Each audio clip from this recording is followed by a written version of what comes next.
열왕기상 18장 30절에서 40절 말씀입니다. 찾으신 줄 알고 교독하겠습니다. 엘리야가 모든 백성을 향하여 이르되 내게로 가까이 오라. 백성이 다 그에게 가까이 가매 그가 무너진 여호와의 제단을 수축하되 야곱의 아들들의 지파의 수요를 따라 엘리야가 돌 12개를 취하니 이 야곱은 옛적에 여호와의 말씀이 임하여 이르시기를 내 이름을 이스라엘이라 하리라 하신 자더라. 그가 여호와의 이름을 의지하여 그 돌로 제단을 쌓고 제단을 돌아가며 곡식 종자 두세 알을 둘만한 도랑을 만들고 또 나무를 버리고 송아지에 각을 떠서 나무 위에 놓고 이르되 통 넷에 물을 채워다가 번제물과 나무 위에 부으라 하고 또 이르되 다시 그리하라 하여 다시 그리하니 또 이르되 세 번째로 그리하라 하여 세 번째도 그리하니 물이 제단으로 두루 흐르고 도랑에도 물이 가득 찼더라. 저녁 소재될 때 이르러 선지자 엘리야가 나가서 말하되 아브라함과 이삭과 이스라엘의 하나님 여호와여 주께서 이스라엘 중에서 하나님이신 것과 내가 주의 종인 것과 내가 주의 말씀대로 이 모든 일을 행하는 것을 오늘 알게 하옵소서. 여호와여 내게 응답하옵소서. 내게 응답하옵소서. 이 백성에게 주 여호와는 하나님이신 것과 주는 그들의 마음을 되돌이키심을 알게 하옵소서 하매 이에 여호와의 불이 내려서 번제물과 나무와 돌과 흙을 태우고 또 도랑의 물을 핥은지라. 모든 백성이 보고 엎드려 말하되 여호와 그는 하나님이시로다. 여호와 그는 하나님이시로다 하니 함께 봅니다. 엘리야가 그들에게 이르되 바알의 선지자를 잡되 그들 중 하나도 도망하지 못하게 하라 하며 곧 잡은지라. 엘리야가 그들을 기손 시내로 내려다가 거기서 죽이니라. 아멘. 할렐루야. 오늘 저와 여러분들은 무너진 제단을 회복하라 라는 제목으로 하나님 말씀을 듣도록 하겠습니다. 성경에 나오고 있는 우리가 읽은 이 말씀은 가장 극적인 대결의 한 장면입니다. 바로 이 엘리야 한 명과 바알과 아세라 선지자 850명과 싸우는 대결입니다. 이 대결의 내용이 무엇이냐? 바로 불을 내리는 시합입니다. 불을 내리는 신이 참신이다. 그래서 하나님이 참신이냐 아니면 이 바알과 아세라가 믿는 그 바알 신이 참신이냐, 결국 이제 이 시합이 펼쳐지게 된 것입니다. 여기 보시면 수도 불리합니다. 그죠? 850대 1. 그리고 방식도 불리합니다. 어떤 방식입니까? 불을 내리는 것. 바알과 아세라, 이 바알은 이 번개와 불의 신입니다.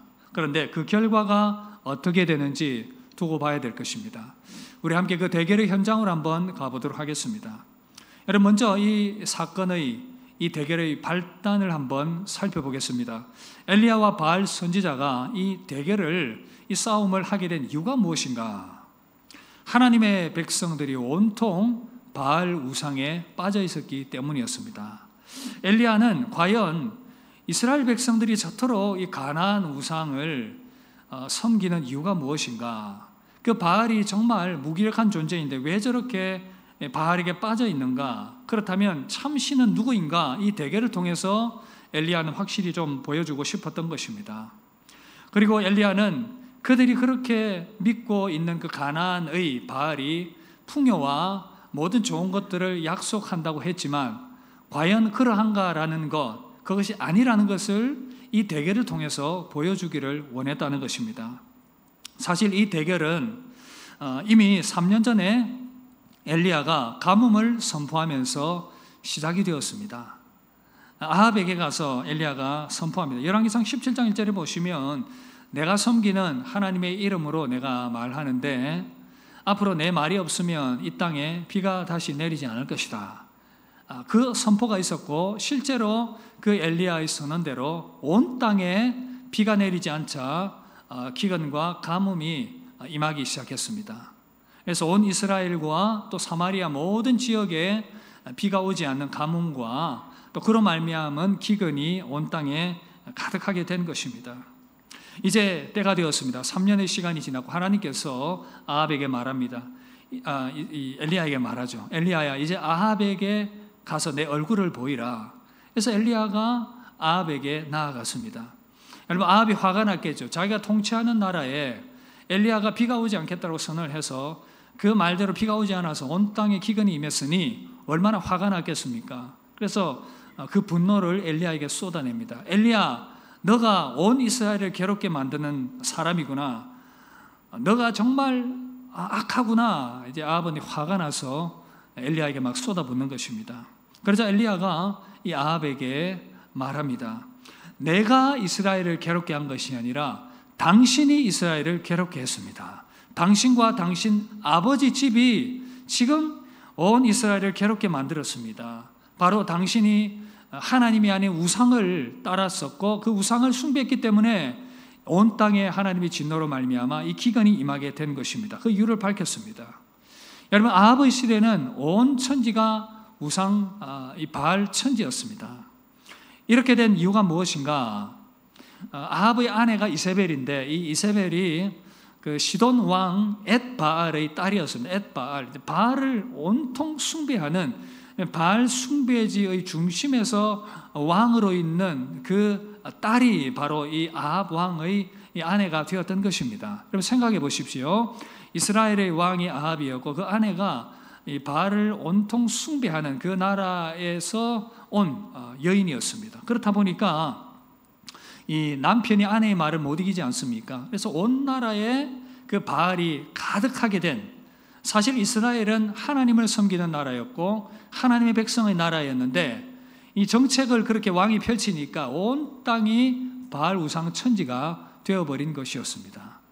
여러분, 이 상황 가운데에서 엘리야가 하나님의 나라가, 하나님 나라의 백성들이 저렇게 타락한 모습을 보면서 마음에 너무나도 답답함을 느끼면서 이제 이 모든 것들을 다시 돌이켜야 되겠다. 그래서 이제 이 대결을 시작하게 된 것이었습니다. 한번 그러면 너희 바알과 아세라 선지자 한번 모아봐라. 그래서 날을 정해서 이제 갈멜산에서 이 대결을 펼치게 된 것이었습니다.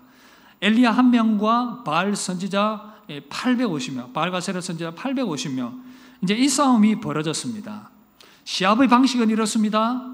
나무를 버려놓고 그 위에 송아지 제물을 올려놓습니다. 그리고 하늘에서 불이 내려서 그 제물을 불사르는 그 신이 바로 참신일 것이다. 이제 시합의 방법도 결정이 되었습니다. 이제 이 시합이 진행이 되는 그런 상황입니다. 여러분, 엘리야가 이렇게 지금 이 대결을 벌리게 된 그런 궁극적인 목적이 무엇인가?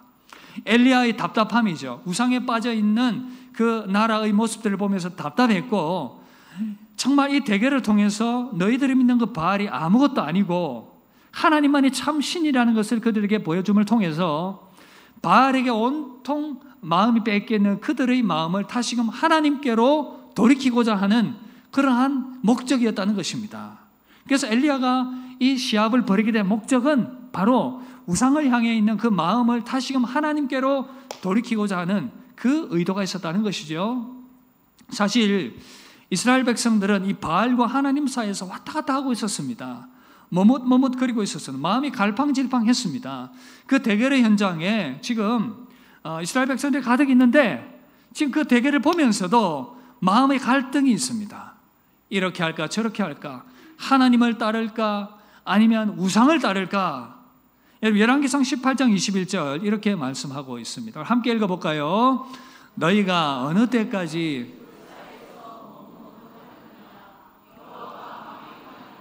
그를 따르고 바알이 만일 하나님이면 그를 따를지니라 하니 백성이 말 한마디도 대답하지 아니하는지라. 여러분, 이 머뭇거리다라는 원어의 의미가 이렇습니다. 두 돌틈이 있어요. 돌이 있어, 바위가 있는데 바위 틈이 있어요. 그 사이에서. 그리고 두 나뭇가지가 있는데 그 사이에 다리를 걸치고, 한쪽 다리씩 걸치고 위태한 가운데 있습니다. 발을 잘못 헛디디면 빠져버릴 수 있습니다. 이 나뭇가지가 흔들리면 밑으로 떨어져 버릴 수 있습니다. 이스라엘 백성들의 모습이 마치 그와 같다는 것입니다. 하나님과 바알 사이에서, 우상 사이에서 왔다 갔다 하면서 지금 언제 넘어져도 이상하지 않을 정도의 그런 위태한 모습 가운데 있다는 것입니다. 여러분, 그렇다면 이 바알과 이 하나님 사이를 왜 이 이스라엘 백성들이 갈팡질팡하고 있었던가, 그 이유를 분석해 보면 어렵지 않습니다. 이전에 제가 몇 번 말씀드린 것 같은데, 여러분, 사실은 이 바알이 농사의 풍요로움을 약속해 주고 있었습니다. 그 매력을 이스라엘 백성들이 포기할 수가 없었던 것입니다. 이스라엘 백성들은 유목민이었습니다. 여기저기 다니면서 목축을 하던 유목민이었는데 이제 그 가나안 땅에, 하나님이 약속하신 그 땅에 정착을 했고요. 그 정착을 해서 보니 그 토착민들이 있었고, 그 토착민들은 그곳에서 어떻게 농사를 지어서 잘 살아갈 수 있을지를 잘 알고 있었습니다. 이들은 농사 짓는 법도 잘 알고 있었고, 또 그 농사가 잘 되게 하기 위해서는 그들이 믿는 농사의 신, 비의 신, 풍요의 신, 불의 신, 번개의 신인 이 바알을 잘 섬겨야 그들이 농사가 잘 되고 복을 받을 수 있다, 이것을 배웠던 것입니다. 그러니 그들의 마음이 얼마나 혼란스러웠겠습니까? 하나님을 믿고 있는데 현실의 필요를 생각하니까 농사의 그 풍요로움을 내가 누려야 되겠고, 그러니까 고민하는 것입니다. 하나님을 믿고 있는데 이 풍요의 신도 놓칠 수 없는, 그래서 갈등했던 것입니다. 그리고 또 죄의 향락을 제공하는 그런 종교였지요. 바알은 이 풍요를 얻기 위해서 바알 제단에서 펼쳐지고 있는 그 제의적 형식은 바로 이 성적인 관계였습니다. 그것을 통해서 풍성한 결실이 있다, 이것을 그들이 믿고 있었기 때문에 그런 제의적인 그런 풍습들을 따르고자 하는 그런 욕망들이 이스라엘 백성들에게도 일어났던 것이죠. 하나님의 백성들이지만 어떻게 해요? 그들 또한 죄인이었기 때문에 그런 죄악된 본성을 따르고자 하는 그 욕망들을 이겨낼 수가 없었던 것이었습니다. 여러분, 그러니 이 세상의 풍요로움과 그 죄악의 즐거움을 함께 안겨다 주는 그 바알을 포기한다는 것은 참으로 그들에게 힘든 도전이었던 것입니다. 자, 그런데 여기서 그렇게 바알 숭배했던 그들의 삶의 이 결과가, 모습들이 어떻게 전개되고 있는가, 그것을 보아야 되는데, 그들이 그렇게 기대하면서 바알을 섬겼지만 그 결과가 그렇게 좋지 않았다는 것입니다. 여러분, 바알이 이 풍요와 비의 신인데 지금 온 땅이 그 엘리야의 선포로 말미암아 하나님께서 그들을 벌하셨기 때문에 온 땅에 가뭄이 맺고 기근이 임한 상태입니다. 바알이 풍요를 준다고 믿었는데 그것이 아니라는 것이 드러나게 된 것입니다. 풍요의 신인 바알을 섬겼지만 아무것도 할 수 없다는 것을 그들이 바라보면서 그들 또한 그들의 죄악된 풍습들을 따라서 살아가면서 그 죄악으로 말미암은 그 공고함들이 또한 그들에게 임했습니다. 그 죄악의 즐거움들을 안겨줄 거라고 기대했는데, 그러나 그 영혼의 곤고함만 가득 차게 되는 그러한 인생의 악순환만 계속되는 것이었습니다. 여러분, 결과적으로 그들이 하나님의 사람임에도 불구하고 바알을 계속 붙들고 있다 보니까 어떻게 돼요? 그들의 제단이 무너져 버렸습니다. 여러분, 제단이란 하나님의 사람들에게 예배를 말하는 것입니다. 여러분, 이스라엘 백성들 그 조상들을 한번 보십시오. 그들이 하나님 앞에 항상 제단을 쌓았습니다. 아브라함도 새롭게 가나안 땅에 정착했을 때에 무엇을 했습니까? 하나님께 제단을 쌓았습니다. 그리고 그 아들 이삭도 브엘세바에서 하나님을 예배하면서 제단을 쌓았습니다. 그 아들 이 야곱도 하나님을 예배하면서 베델에서 곳곳에서 제단을 쌓으면서 하나님을 기억했습니다. 특별히 인생의 곤고하고 어려운 시기 가운데에서 하나님께 제단을 쌓으며 하나님께 예배했던 백성들이었습니다. 여러분, 이스라엘 백성들은 알고 있었습니다. 그들은 하나님께 제단을 쌓으며 예배해야 될 백성이라는 것을요. 오늘 우리가 이렇게 하나님의 자녀된 저와 여러분들이 주의 전에 나와서 예배하는 것처럼 그들이 하나님께 나와서 예배해야 될 백성이라는 것을 알고 있었지만, 우상에 깊이 빠져있던 그들의 마음들이 점점 더 하나님으로부터 멀어지면서 어떻게 돼요? 하나님을 향한 그 예배가 무너져 버리게 되었다는 것입니다. 여러분들에게 묻습니다. 이 시대를 향한 이 시대의 우상은 무엇일까? 이 시대의 우상은 무엇일까? 믿지 않는 자들은 지금도 불상을 갖다 놓고 거기에다가 절을 하기도 하고 복을 빌기도 합니다. 또 어떤 돌을 갖다 놓고 거기에다가 빌기도 하고, 달에게 빌기도 하고, 돼지 머리를 갖다 놓고 거기에다가 머리를 조아리면서 복을 빌기도 합니다. 그러나 하나님의 백성된 저와 여러분들은 오늘 이 예배 자리에 나오면서 주중에 여러분 혹시 가정에서 돼지머리에게 절하고 오신 분 안 계시잖아요, 그죠? 그런 분 계시지 않습니다. 그러나 여러분, 우리 안에 교묘하게 파고들어 있는 우상이 분명히 있다, 그 말입니다. 이 우상의 범위는 굉장히 넓습니다. 팀 켈러라는 분이 아주 좋은 책을 쓰셨죠. 내가 만든 신이라는 이 책에서 그리스도인들이 알게 모르게 섬기는 그 우상의 범위는 상당히 넓다고 얘기를 합니다. 그 우상은 각 개인의 지적인, 정서적인, 심리적, 사회적, 문화적, 영적인 모든 범주를 다 포함한다, 그렇게 말합니다. 여러분, 개인적인 우상으로서 어떤 사람은 로맨틱한 사랑과 돈과 권력과 성취와 어떤 건강과 자신의 외모, 여기에 집착하면서 살아갑니다. 문화적인 우상이 있다고 말합니다. 군사력과 기술 발전과 경제적인 번영들. 그래서 팀 켈러는 이 모든 우상들을 대표해서 사람들이 대표적으로 섬기는 4가지 우상을 얘기를 했는데, 가정과 돈과 권력과 성공, 성취, 이것을 대표적인 우상으로 얘기를 하는 것이었습니다. 여러분, 이렇게 사람들의 마음은 우상 공장입니다. 계속해서 우리는 알게 모르게 이 우상을 찍어내고 있습니다.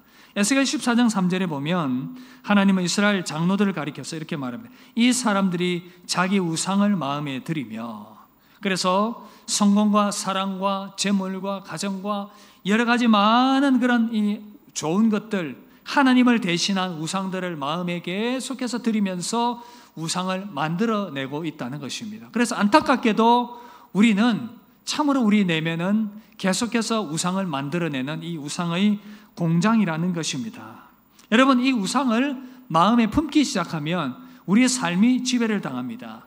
삶이 비틀거리게 되고 중심이 흔들리게 되면서 마음을 잡지 못하게 되는 그런 상황에 이르게 된다는 것입니다. 안타깝게도 하나님께서는 사람들이 이렇게 우상에 빠져서 살아가게 되면 상실한 그 마음대로 내버려 두신다고 말합니다. 로마서 1장 24절 25절 이렇게 말씀을 함께 읽을까요? 그러므로 하나님께서 마음의 정욕대로 더러움에 버려두사 그들이 하나님의 진리를 거짓 것으로 바꾸어 피조물을 조물주보다 더 경배하고 섬김이라. 여러분, 계속해서 우상에 빠져서 그렇게 있으면 헤어나오기가 힘든 그런 상황 가운데 놓이게 된다는 것입니다. 여러분, 우리 안에 이런 모습이 없습니까? 내 안에 만약 내 삶에 무언가 성도임에도 불구하고 하나님을 온전히 바라보지 못하게 만드는 그 무엇이 있다면 우리는 그 강력한 우상의 영향력 아래에 있다고 보시면 되겠습니다. 하나님을 향한 우리 마음이 멀어져 있다면 우리가 알게 모르게 그 우상에 빠져 있다는 것이다 라고 볼 수가 있겠지요. 여러분, 만약 우리 내면이 이렇게 우상으로 무너진 상태 가운데 있다면 우리는 어떻게 해야 되겠습니까? 하나님께서는 우리가 어떻게 하기를 원하고 계시겠습니까? 여러분, 엘리야를 한번 보시길 바랍니다. 엘리야는 분명한 목적이 있었습니다.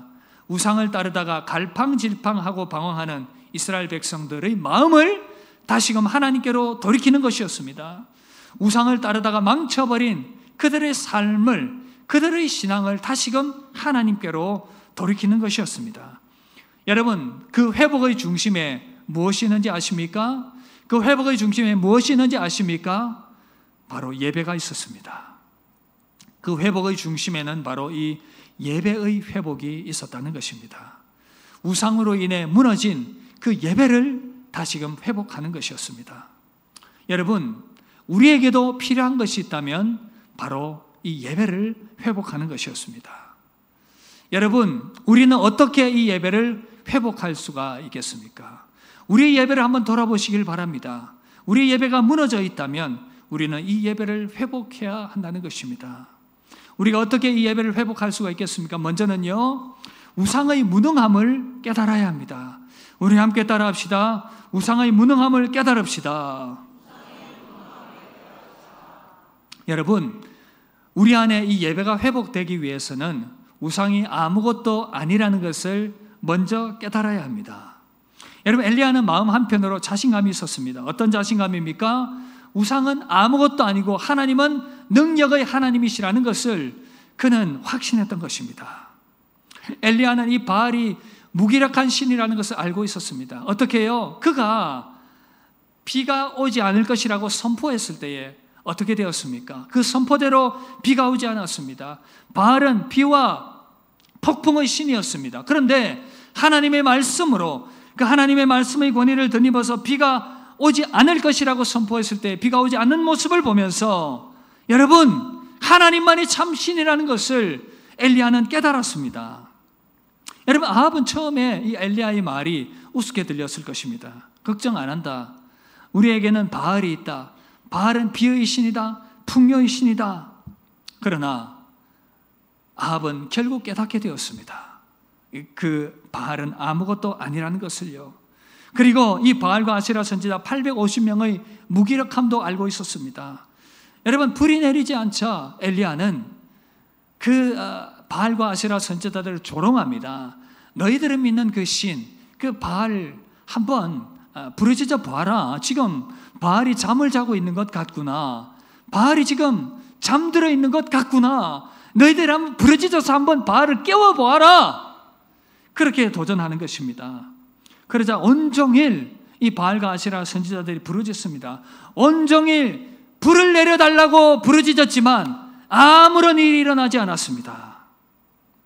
여러분, 겉으로 보기에는 힘이 있었고 무언가 만들어낼 것이라고 믿었던 바알, 그러나 정작 중요한 순간에는 아무것도 할 수 없는 그 바알의 실체를 보았던 것입니다. 여러분, 우상이 그렇습니다.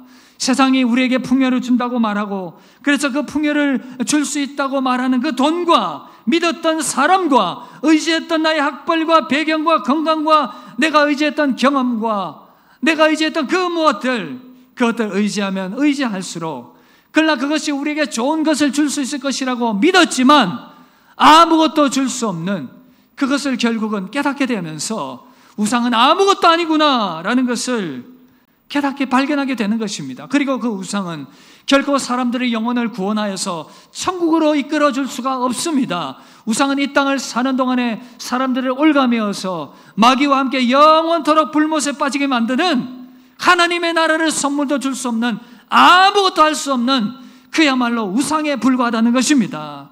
왜 그렇겠습니까? 우상은 하나님이 아니기 때문에, 우상은 창조주가 아니기 때문에, 우상은 아무것도 할 수 없는 무능한 존재이기 때문에 시편 135편 15절 17절 뭐라고 말씀합니까? 우리 말씀 함께 읽읍시다. 시작. 은과 금이요, 입이 있어도 말하지 못하며 눈이 있어도 보지 못하며 귀가 있어도 듣지 못하며 그들의 입에는 아무 호흡도 없나니. 여러분, 이 시대의 우상도 마찬가지입니다. 그 우상은 그저 사람들의 영혼을 사로잡아서 영원한 멸망으로 나아가게 만드는 그 역할밖에 하지 못하는 것입니다. 그 어떤 좋은 것을 안겨다 줄 것이라고 약속하지만 아무리 불사에게 불 빌고 어떤 나무에게 빌고 그런 이 형상들에게 빌어봤자 아무런 의미가 없다는 것입니다. 하나님이 아니기 때문에 아무런 능력도 없는 존재라는 것입니다. 여러분, 우리에게 이 깨달음이 필요합니다. 우리 마음에 교묘히 파고들어 있는 그 우상, 하나님 아닌 그 어떤 것이 우리에게 생명과 우리에게 좋은 것을 줄 것이라고 약속하지만 그것이 아무것도 아니라는 것을 깨달을 때에 우리는 하나님을 향한 참된 예배의 회복으로 나아갈 수 있게 된다는 것입니다. 사랑하는 여러분, 만약 예배가 무너져 있다면 여러분, 우리의 삶에 드리워져 있는 그 우상이 무엇인지를 한번 점검해 볼 수 있기를 바랍니다. 그것 때문에 예배가 무너져 있다면 깨달으시길 바랍니다. 오직 하나님만이 우리에게 좋은 것을 주실 수 있는 분이요, 하나님만이 우리에게 생명을 주실 수 있는 분이요, 하나님만이 우리에게 구원을 주실 수 있는 분이라는 것을요. 그리고 여러분, 그 참된 예배의 회복은 우상의 무기력함, 무능함을 깨달음과 동시에 우리 마음을 하나님께 드릴 때에 가능한 것입니다. 여러분, 저를 따라서 한번 해보실까요? 마음을 하나님께로 돌이킵시다. 우리의 예배가 무너져 있다면 우리는 다시금 우리 마음을 하나님께로 돌이켜야 하는 것입니다. 우상에게 빠질 때 가장 큰 문제는 우리 마음이 하나님을 떠난다는 것입니다. 그러므로 이 마음이 다시금 하나님을 향해야 한다는 것입니다. 여러분, 엘리야가 다시금 제단을 세웁니다. 30절 보시면 무너진 제단을 엘리야가 세웁니다. 함께 읽읍시다. 엘리야가 모든 백성을 향하여 이르되 내게로 가까이 오라. 백성이 다 그에게 가까이 가매 그가 무너진 여호와의 제단을 수축하되 그가 무너진 여호와의 제단을 수축하되. 엘리야가 그리고 그 백성들이 이제 무너진 그 제단을 바라보고 있습니다. 안타까운 마음으로 바라보고 있습니다. 오랜 세월 우상 숭배에 빠져 있었더니 지금 하나님을 향한 그 제단이 무너져 있는 것을 발견하게 된 것입니다. 안타까운 마음으로 그 제단을 바라보고 있습니다. 엘리야는 말합니다. 내게로 가까이 와보라.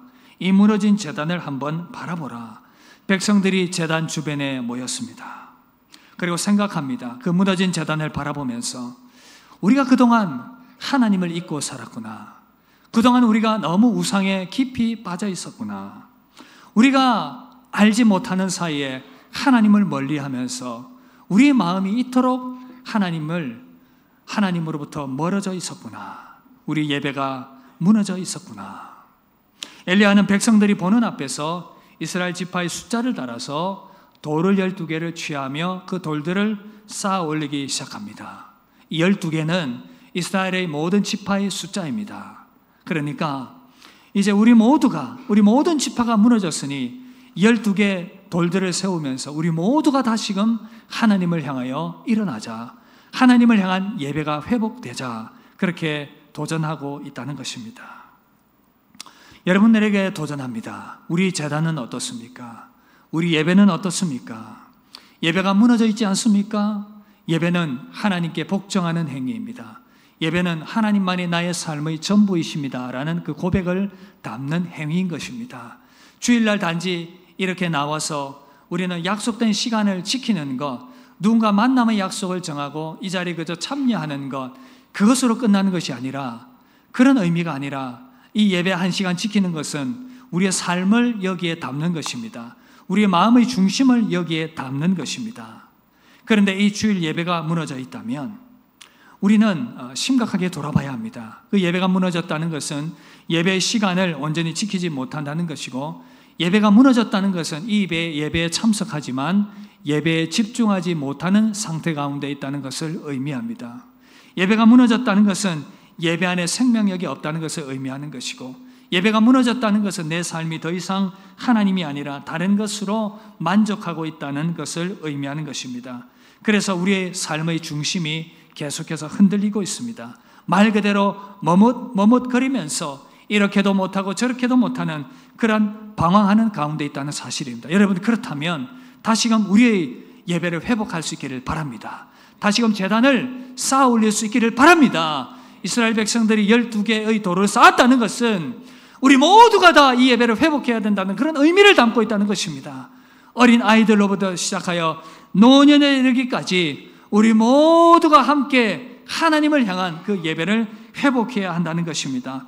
예배를 회복한다는 것은 다시금 우리 마음을 하나님께로 향한다는 것을 의미하는 것입니다. 여러분, 이제 엘리야는 이 무너진 제단을 바라보고 있는 그 백성들을 위하여 기도하고 있습니다. 그 기도의 내용이 무엇입니까? 바로 그 마음을 다시금 하나님께로 향하게 해달라는 그 기도인 것입니다. 열왕기상 18장 30절 함께 읽읍시다.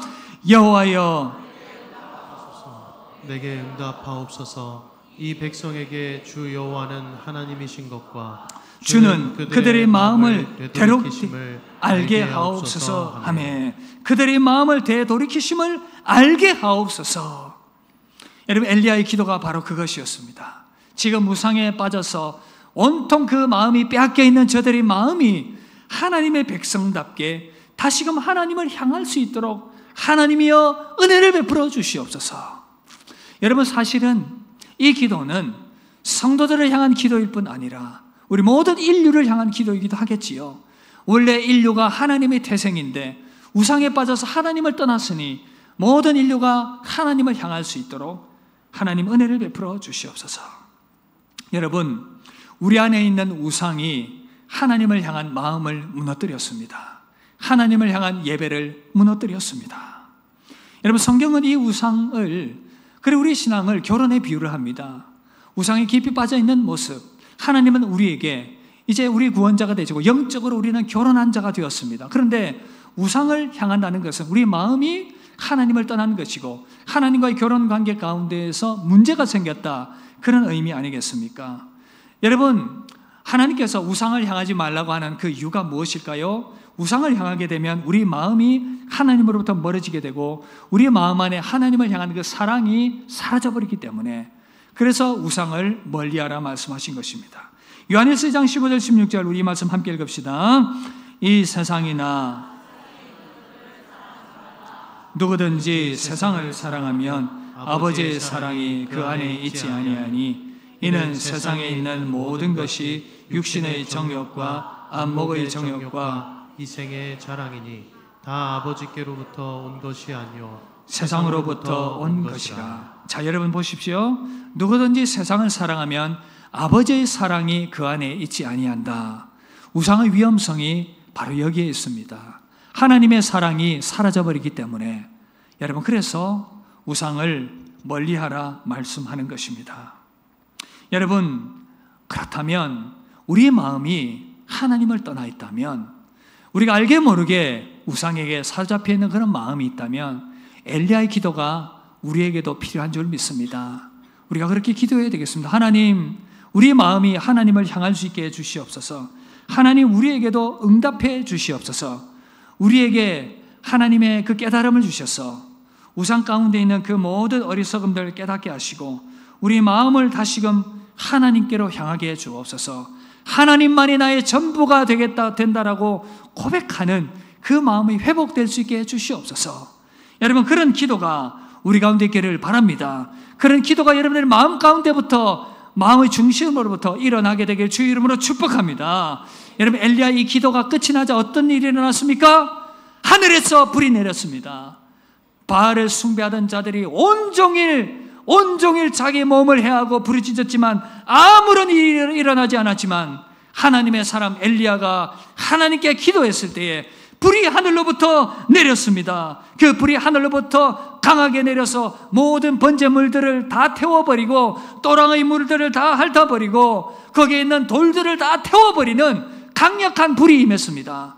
여러분, 누가 참 신이십니까? 누가 참 하나님이십니까? 이 대결을 통해서 분명하게 나타내 보여주셨습니다. 풍요를 주는 것은, 불을 주는 것은 바알이 아니라 창조주 하나님이시라는 것을, 너희들이 그렇게 믿고 의지하는 그 바알, 너희들에게 풍요함을 주고 너희 삶에 윤택함을 주고 너희에게 좋은 것들 주겠다고 약속한 그 바알은 아무것도 아니라는 것을 하나님은 보여주셨습니다.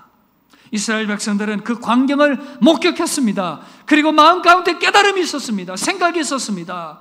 그리고 그들은 외칩니다. 여호와 그는 하나님이시로다. 여호와 그는 하나님이시로다. 이 광경을 목격하고 그들의 마음이 하나님께로 향하기 시작했습니다. 여러분, 우리 마음 가운데도 이 놀라운 변화가 일어나기를 주의 이름으로 축복합니다. 그토록 내가 붙드는 그 우상이 아무것도 아니고 오직 하나님만이 참 신이시고 하나님만이 나에게 구원을 주신다는 사실을요, 우리 마음이 다시금 하나님께로 향하는 놀라운 변화가 일어날 수 있게 되기를 바랍니다. 여러분, 혹시 머뭇거리고 있습니까? 아직도 바알이, 아직도 우상이 내가 마음으로 하나님 대신에 붙들고 있는 그 무엇이 나에게 좋은 것을 줄 수 있을 것이라고 믿고 있습니까? 성경은 많은 곳에서 그것이 아니라고 계속해서 우리에게 말씀해 주고 있습니다. 하나님만이 참 신이시라고요. 하나님만이 우리가 참 의지해야 될 분이라는 것을요, 우리가 그 지혜를, 그 깨달음들을 얻게 되기를 주의 이름으로 축복합니다.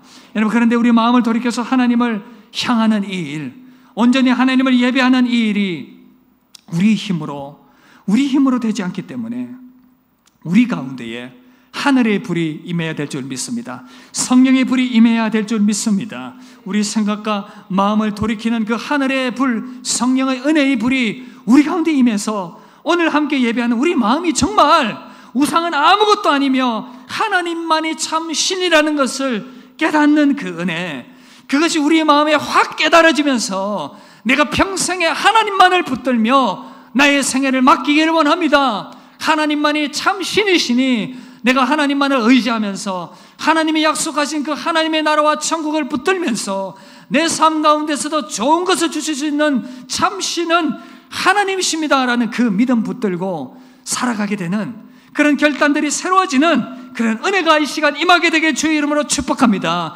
그 새 마음으로 새로운 결단 가운데 나아가는 저와 여러분들 되시기를 주의 이름으로 축복합니다. 이런 말씀 마무리하겠습니다. 오늘 저와 여러분들은 역사의 길이 남을 이 대결의 현장을 살펴보았습니다. 하나님이냐 바알이냐. 너무나도 안타깝게도 여러분 이스라엘 백성들 하나님의 백성들임에도 불구하고 내가 바알을 따를까 하나님을 따를까 머뭇거리고 있었습니다. 그들은 그동안 속았었습니다. 바알이 그들에게 풍요를 줄 수 있다고 생각했고 그렇게 믿고 따랐었는데 실상은 그것이 아니라는 것을 이 대결을 통해서 확실하게 알게 되었습니다. 그들의 마음이 하나님을 향하여 다시금 돌이키게 되었습니다. 우리가 어리석게 살았구나. 우리가 잘못된 것들을 붙들면서 살았구나. 이제는 참 신이신 하나님만을 내가 붙들며 살아가리라. 하나님만이 나의 영혼을 책임지실 수 있고 창조주이신 그분만이 나의 인생을 온전히 붙들 수 있는 분이시구나. 그 고백들을 다시금 새롭게 하며 하나님께 나아갈 수 있기를 바랍니다. 우리 생명의 주권자이시오 우리의 구원자는 오직 하나님이십니다. 승리자는 우상이 아니라 바알이 우리 하나님이십니다. 여러분 아직도 머뭇하고 있습니까? 마음이 흩어져 있습니까? 한 마음으로 하나님을 향할 수 있게 되기를 바랍니다. 한 마음으로 결단하며 하나님만을 붙들며 믿음으로 승리하는 주의 백성 되기를 우리 주 예수 그리스도 이름으로 축복합니다. 우리 함께 찬양합시다. 오직 하나님만이 우리에게 은혜의 담비를 주실 수 있는 분이십니다. 우리의 삶에 풍성한 복을 주실 수 있는 분이십니다. 우리 그 하나님을 마음에 품으면서 우리 인생 가운데 은혜의 담비를 주실 그 하나님을 소망하면서 함께 찬양하며 나아갑시다.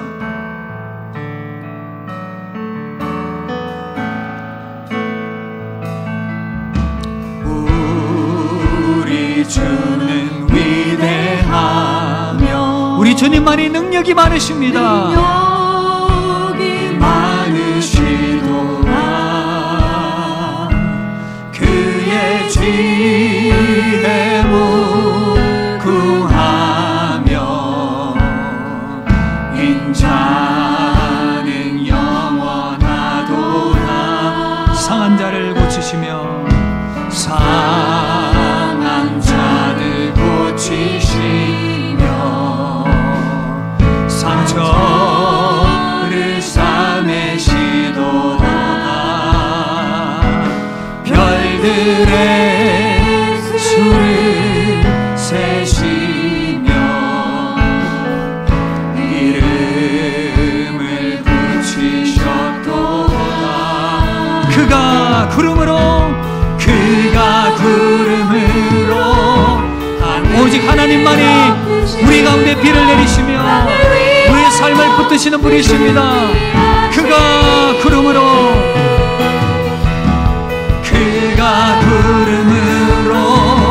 하늘을 덮으시며 땅을 위하여 빛 준비한 하나님의 백성 예루살렘아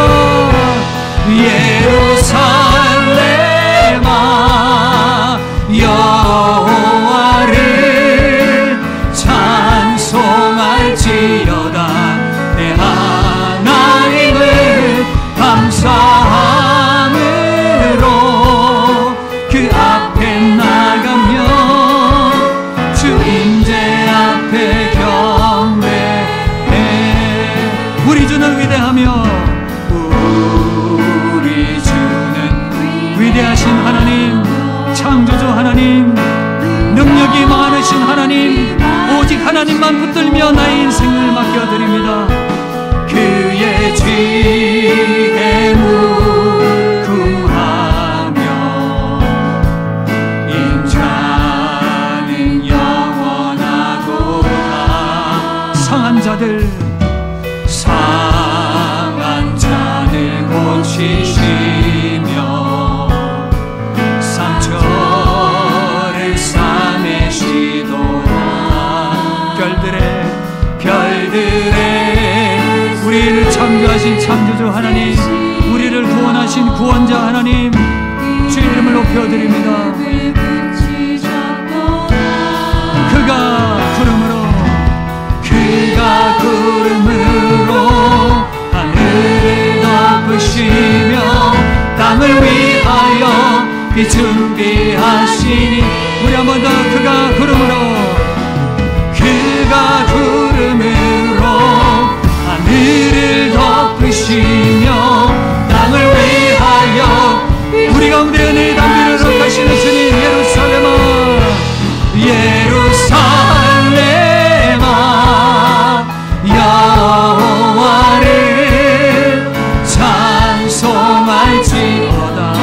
내 하나님 찬송함으로 감사함으로 그 앞에 나가며 주 임재 앞에 우리 한 번 더. 예루살렘아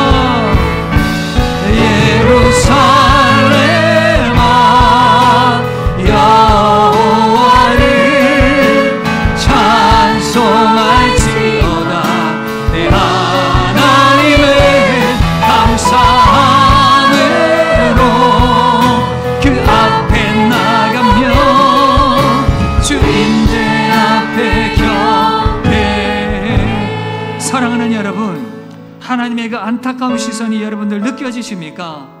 이스라엘 백성들이 하나님의 백성임에도 불구하고 모든 것들을 지으시며 모든 좋은 것들을 주시며 모든 것들을 공급하시며 그들에게 모든 것 되시는 그 하나님을 떠나서 그 하나님을 버리며 곤고함과 안타까움 가운데 살아가는 그들을 바라보며 하나님의 마음이 얼마나 아프셨겠습니까? 우리를 향하여 동일하게 하나님의 그 시선으로 바라보고 있지 않습니까? 하나님의 자녀된 저와 여러분들이 엉뚱한 우상들을 바라보며 그것에 기웃거리며 그것을 따라가면서 살아갔더니 인생의 곤고함이 임하였고 인생의 그런 내면의 피폐함 가운데 삶의 곤고함 가운데 놓인 그 어리석은 삶의 모습들, 하나님은 안타까이 바라보면서 우리에게 말씀하십니다. 우상은 아무것도 아니라고요? 엘리야를 통해서 확실하게 증명해 보여주셨습니다. 불을 내리고 참으로 놀라운 변화를 일으키시며 죽은 영혼을 살리시며 새 생명과 구원과 천국을 주시며 그 삶을 실제로 붙드시며 운행하시는 분은 하나님이시다, 우리에게 말씀하고 있습니다. 우리가 무엇을 머뭇거립니까? 여러분들 마음 가운데 그 머뭇거림이 있다면 다시금 내려놓으시고 이 시간 결단하며 기도합시다. 하나님, 나의 마음을 다시금 우상이 아니라 하나님을 향할 수 있도록 도와주옵소서. 모든 망설임과 머뭇거림으로부터 하나님을 향하여 나아가게 하시고 하나님만을 붙드는 인생, 하나님께 나의 인생을 맡기며 나아가는 인생 되게 하여 주시옵소서. 그 결단 가지고 우리 하나님을 향하여 기도하며 나아갑시다. 기도하겠습니다. 살아계신 하나님 아버지, 오늘도 우리가 함께 예배하며 하나님 앞에 우리의 마음을 드리며 나아갑니다. 오 하나님, 우리 예배가 무너졌습니다.